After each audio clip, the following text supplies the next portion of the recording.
Hi guys! Kamusta po kayong lahat? So ngayon ay gagawa tayo ulit ng general love reading. So kung bago pa lang po kayo sa channel ko, don't forget to like and subscribe para po updated kayo sa mga videos na i-upload ko. At paalala lang po, hindi po lahat ay makaka-resonate. So take what resonates and leave what doesn't. At sa mga gusto magpa-private reading, message na lang po ako sa Facebook, Lastella Micaela Tarot. Nasa description box below po yung link. Okay? Maraming salamat po. Okay. So, simulan na natin. Ano ba makikita natin? Kaninong energy kaya ang makikita natin today? General love reading.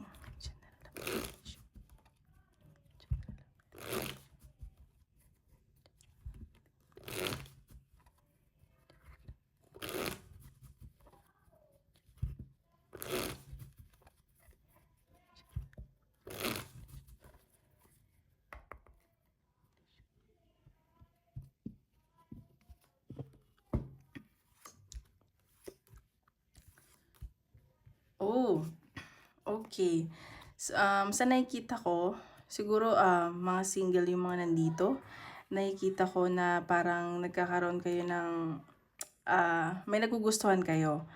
At mas bata to sa inyo. At nakikita ko din na parang pinipigilan yung nararamdaman nyo. Alam mo yun? Nakikita ko na siguro friends kayo. Ganon. And sobrang attractive ka sa taong to. Ganyan. And magkalayo kayo. O yan. So, yun nakikita ko So, tignan pa natin. Okay, energy ng person mo. Sino man itong iniisip mo. Kung sino man itong nagugustuhan mo or ayan. Nakikita ko may nagugustuhan kang bago. Pero pinipigilan mo yung nararamdaman mo. Bakit pinipigilan? Okay. Energy ng person mo.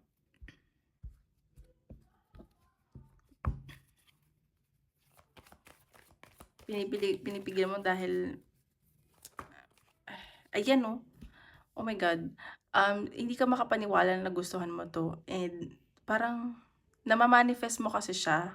Alam mo yun, parang dati hindi mo naman siya parang friends lang talaga kayo, pero parang biglang isang araw na lang, alam mo yun, nagkagusto ka na sa kanya, na-manifest mo siya or minanifest ka niya. At alam mo yung nag-iisip-isip ka talaga bakit para nangyari ganun. Or yung person mo to, na-manifest ka niya, yung taong iniisip mo. Kasi energy nga pala ng person mo. Okay, tingnan pa natin. Energy ng person. Energy ng person na iniisip mo. Oops, wait lang.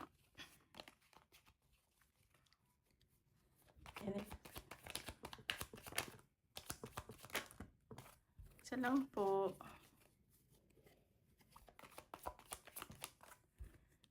Ayan. So, nakikita ko, ayan, kaibigan mo talaga to. And, sa nakikita ko, nag-e-enjoy kapag kausap mo to. And, masaya ka kasi magkaibigan kayo.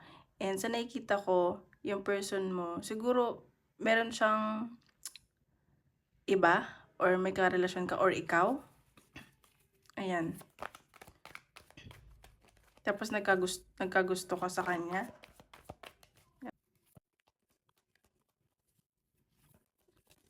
Oops. Ayan. So, yung person mo, parang pinagdadasal ka din niya na bakit ka na-manifest niya or na-manifest mo siya. Kasi nakikita ko, very emotional tong taong to. Like, very charming, mapagmahal to eh. Like, ginagamit nito puso, alam mo yun. Siguro di rin siya makapaniwala sa connection na nangyari sa inyo. Alam mo yun. Tsaka mabait. Tsaka madasalin, ganyan nakikita kong energy. Parang hindi rin siya makapaniwala na parang may nararamdaman. Kasi nakikita ko nagpipigil din to. Parang hindi na-entertain yung thought. Ganun. Ayan. So, nakikita ko na ikaw din, ganun. Ayan, parehas kayo na energy. Parang nag-iisipan lang kayo. Tapos, nag-iisip lang kayo bakit na-feel nyo to. Siguro, nagka-meet kayo sa cruise ship or long-distance relationship kayo. Basta near water. At nakikita ko, emotional ka din eh. Parang deep inside lang, hindi mo sinasabi, tinatago mo lang, ganyan. Kasi marami ka kasing iniisip or priorities and responsibilities. So, parang yun nga, isa sa inyo nagpipigil. Ayan, so, ayan, tinatrato ka ng person mo as a family. And siguro, like isa sa inyo, kasi nakikita ko doon kanina pala, nakalimutan ko sabihin, sorry, parang single mother, single father. Nakikita ko may anak or anak ka na, ganun yung person mo. Pero parang family-oriented tong taong to. Parang family na yung turingan ninyo. Ganun. Ayan, so nakikita ko yung person mo, pinag-aaralan niya. Alam mo yung parang nag-i-stalk siya sa mga messages nyo. Nagba-backread siya, ganun. And sa nakikita ko na parang pinag-aaralan niya yung connection nyo. Kasi parang biglaan lang nangyari, alam niyo yung ganun. So, ayun. So, nagba-backread siya, nag-i-stalk siya, ganun. Gusto niya nag-iisip lang to eh, parang gusto niya makipag-communicate. Parang nag-aantay lang ng message, ganyan. Tingnan pa natin.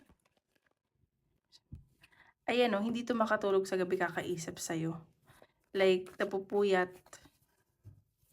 siya, ganyan. Okay, tingnan pa natin. Ayan. Okay, so yung person mo ngayon, medyo busy lang to. And parang kasi busy siya sa trabaho siguro or may mga inaayos siya. And sa nakikita ko parang, yun nga, nagpipigil din siya sa nararamdaman niya. Parang ayaw niyang maging all out. Gets mo yun? Ayaw niyang ipakita sa'yo nararamdaman niya. Kasi marami na siyang iniisip, marami na siyang, and sa nakikita ko, parang ayaw niya masaktan, ganun. Kasi marami na siyang pinagdaanan sa buhay. Marami na siyang baggages din, ganun. Tingnan pa natin, nandiyan ang person.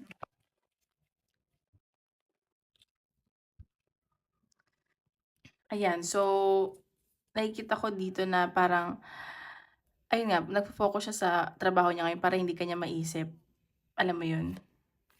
Parang, dine-dead mo yung nararamdaman niya. Ganun na sa sense ko. Ayan, baka may nakikita akong communication na paparating sa inyo. Medyo lang magulo kasi, hindi naman pagtatalo. Siguro magulo lang yung communication yung dalawa. And isa sa inyo sumasakit na yung ulo kakaisip. Ayan. So, follow your instinct daw. Kasi parang, ayun nga, nakikita ko pinipigilan yung nararamdaman. So, tingnan natin. Ba't ganun? Parang nakaka-feel ako ng kilig. Kinikilig ka ba? Energy mo naman. Energy mo. Oops.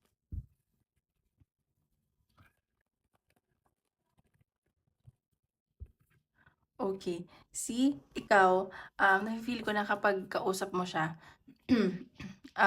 you feel contented at napapasaya ka ng tao na 'to, alam mo 'yun? Eh, nakikita ko na parang alam mo yung feeling na lagi kang excited 'pag nakakausap mo siya, gano'n. Pero hindi ka nag-e-expect anything, gano'n. Basta napapasaya ka ng taong 'to. Energy. Ayan. So, ikaw parang natatakot ka na kasi baka hindi naman 'to totoo sa'yo at baka i-betray ka, ganyan. Pero napapasaya ka. Ayaw mo na kasing ma-betray. Ayan. So, nakikita ko dito, destiny 'to na nangyayari sa inyo. Kasi lahat naman ng nangyayari sa buhay natin ay destiny 'yun, naniniwala ako sa fate. So, sa nakikita ko parang hindi mo lang kasi siya ine-entertain, pero nakikita ko may past life connection kayo, may kailangan kayong gawin this lifetime or i-heal sa bawat isa. So, nakikita ko maganda naman. Ayan, parang nag-aano ka eh, nagbubulag-bulagan, gano'n. Pa natin, energy mo. See, ayan. Magkaibigan talaga kayo at tinatrato mo siyang kaibigan, tinatrato ka niyang kaibigan.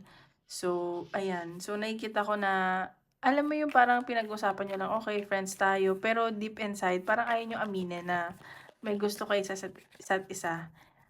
Ramdam niyo yun eh, pero hindi niyo lang siguro ano ba 'to, kino-confront yung isa't isa, alam mo yun? Hanapan natin.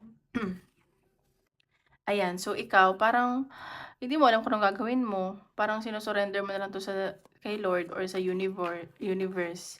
Kasi parang ano ka din, hindi naman nagdadalawang isip, parang hindi mo alam kung anong gagawin mo, gano'n. Parang sa ano ba, magko-confess ka ba?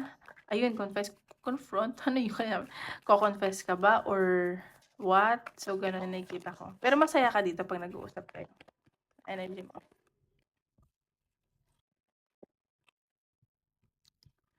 Ayan. So, sa nakikita ko, itong taong 'to from the past na 'to, eh, at baka mag-offer 'to sa'yo, alam mo yun? Tsaka nami-miss ka nitong taong 'to or nami-miss mo siya, ganyan. And basta marami kayong siguro sobrang konti lang nung time naka-bonding niyo na magkasama kayo, alam mo yun? Kaya nami-miss mo siya. Basta from the past 'yan.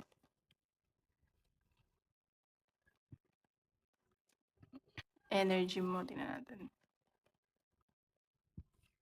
Ayan. So, eto, sa nafi-feel ko ikaw kasi 'pag nakakausap mo siya parang naghi-heal ka. Alam mo yun, hindi ka nag-e-expect pero yung presence niya, masaya ka, gano'n.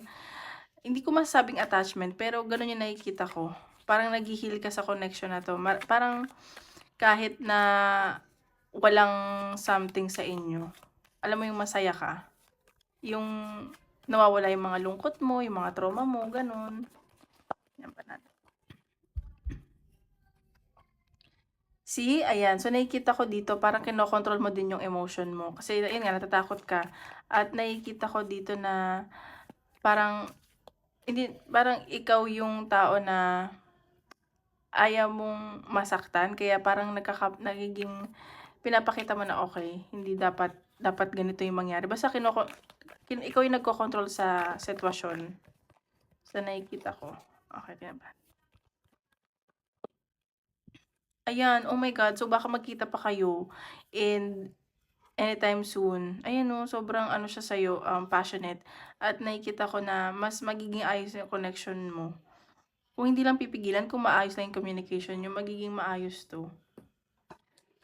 Ayun, so tingnan pa natin. Nakalimutan ko pala 'to kanina.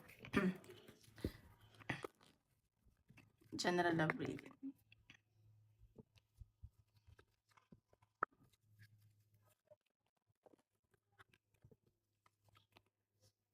Treasure. So, tine-treasure mo yung friendship niyo at siya. Like, kahit magkaibigan lang kayo, ayan 'no, compassionate kasi itong taong 'to, eh, nagkakaintindihan kayo. Alam mo yun?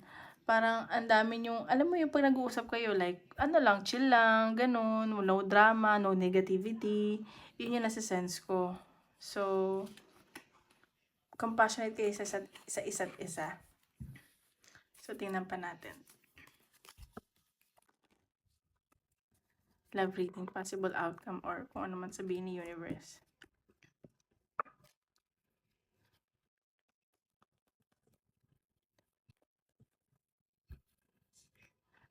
Ayan. So, sa nakikita ko parang ano 'to, eh, ayan 'no, divine intervention.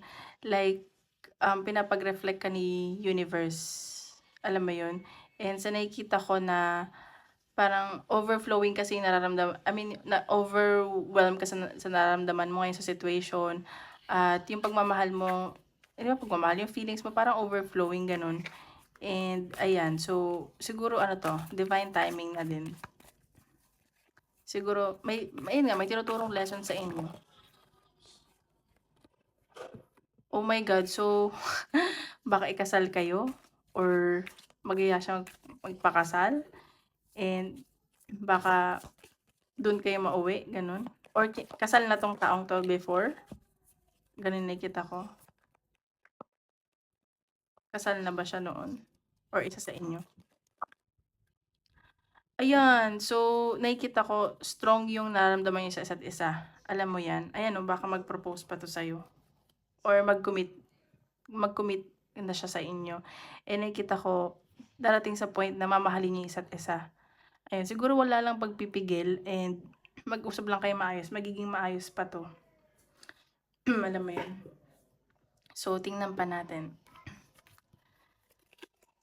Sa career, okay?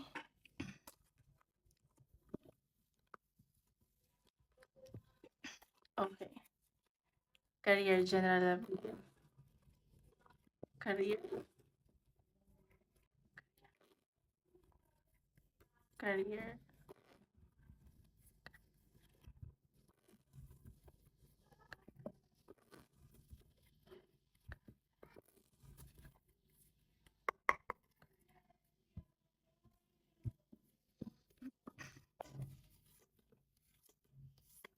Wow!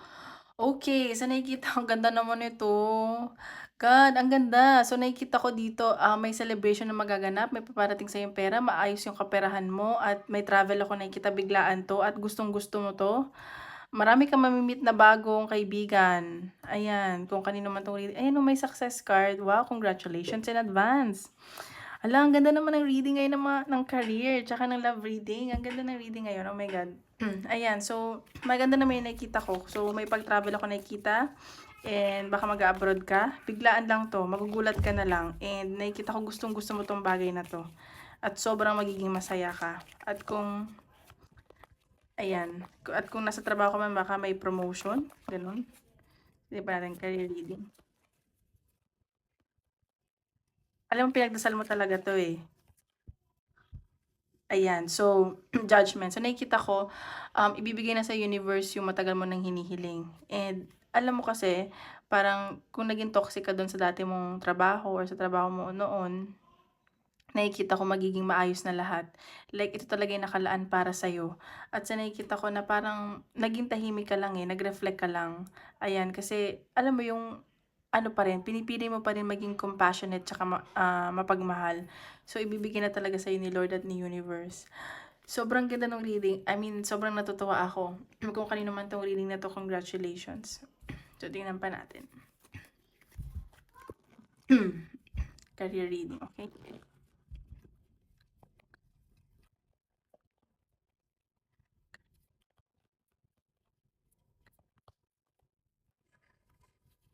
Wait lang. See, ayan no, sobrang may celebration na nakikita. Baka promotion or alis ka, basta magse-celebrate kayo, sobrang magiging masaya ka dito sa mangyayari sa career mo. Ayan. So, nakikita ko nag-overthink ka dito sa bagay na 'to, nag-overthink ka sa trabaho mo, baka mawalan ka ng trabaho or what. Pero nakikita ko na may paparating na message sa'yo or baka email or kailan mo na malalaman kung kailan ka aalis or ma-approve na yung visa mo, ganyan. Or basta may mga ano ka dito, iniisip, pinag-overthink ka, pero wag kang mag-alala kasi ano na daw yan, bibigay na daw sa'yo ni Lord. Ayan oh, may communication na paparating. Magiging masaya ka dito. Ayan.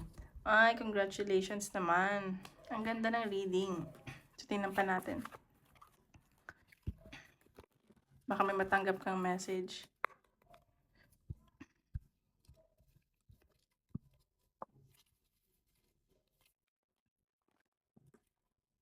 Ayan. So, sa nakikita ko dito sa pag-travel mo, may mga paplanuhin ka and baka magpe-prepare ka, may mga sisiguraduhin ka dito like magiging matalino ka na this time. Alam mo 'yun. Hindi ka na magiging parang weak, gano'n. Lahat paplanuhin mo na, ayan. So, nakikita ko dito na parang may mga opinyon kang maririnig pero ayaw mong pakinggan, gano'n. Ayan, okay. Sa nakikita ko dito, magiging committed ka dito sa work mo or baka diyan mo ma-meet yung mga katrabaho mo, ay mga katrabaho mo, mga mapapangasawa mo, baka ayun mami-meet mo na yung the one, okay. Ayan 'no, sobrang ano ka, up for the challenge, eh, nakikita ko na gagawin mo lahat, ayan 'no. So, baka nga diyan mo na ma-meet yung mapapangasawa mo, eh, nakikita kong magkaka-family ka na or committed ka lang talaga sa trabaho, ganyan. And baka, may mga bata dun or alam mo yun, teacher ka ba? Ayan. So, tingnan pa natin advice ni Universe.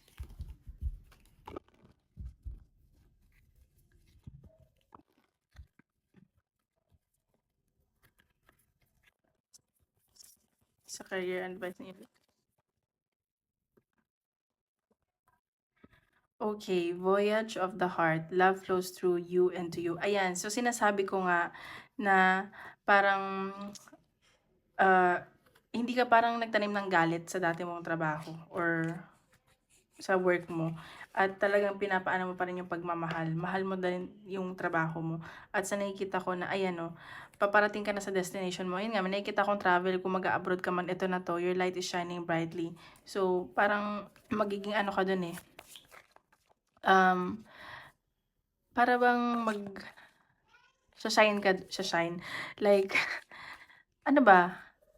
Ano ba? Nakakalimutan ko yung word. Parang, basta parang magiging mata ka ng mga tao, hindi parang magiging magaling ka sa trabaho, nakakalimutan ko yung term, gano'n. And nakikita ko magiging maayos yung trabaho mo dun. Like, parang pupurihin ka ng mga kasama mo, ng boss mo, ganyan, at magiging masaya ka, yun nasa-sense ko. So, tingnan pa natin, ask ka ng question, tapos tingnan natin kung nasagot.